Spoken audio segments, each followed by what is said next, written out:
One of the things that you talk about is 10,000 hours of focus practice. It was in the book, The Talent Code, and you've also talked about as well the need for players to be self-motivated, to be self-driven.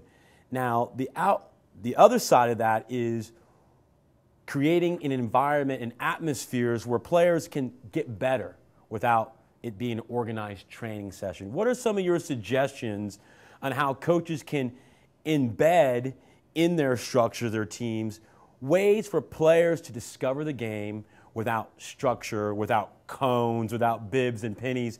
What do you suggest coaches do to accomplish that?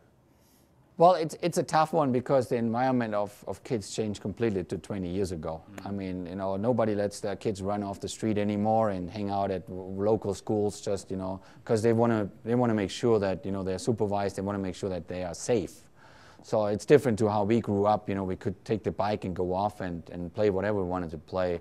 But I think there's still an opportunity out there where we can encourage the kids, to play extra amount of time soccer, however they want to play it, if it's against the wall, if it's, with some kids in the park, and I maybe just walk along and hang out there, or if I do offer some extra sessions in an uncontrolled way, just giving them the safe environment.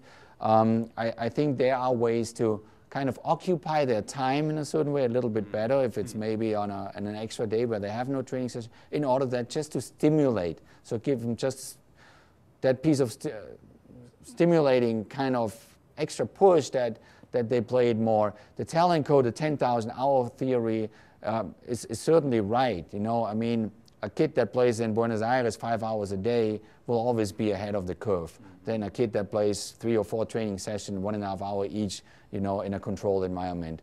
But I also think, and that's in that book as well, or other lectures, is that doesn't mean that it has to stay that way. Because now, today and tomorrow, I can make the difference. I can add.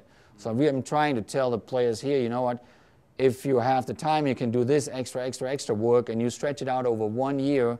If every national team player says, I'm going to go for 1 extra run a week, that's 52 sessions. Mm-hmm. That's huge, that makes a big difference. So everyone in his own environment can make actually a big difference by just being a little bit more creative and coming up with some ideas, and maybe invite the kids on a special day for futsal or for any other kind of, or even playing a game of basketball, the run around and do, because we're getting more and more challenged in our society nowadays, with the time management of our children, with all these electronics floating around, phones and iPads and all that stuff, it's taking our kids away from us. Yes. So we got to be creative and find, hopefully, ways, and it's the same for me challenging than for every other parent, is to, that doesn't really make sense, and it would be better if he plays hoops or soccer at that time.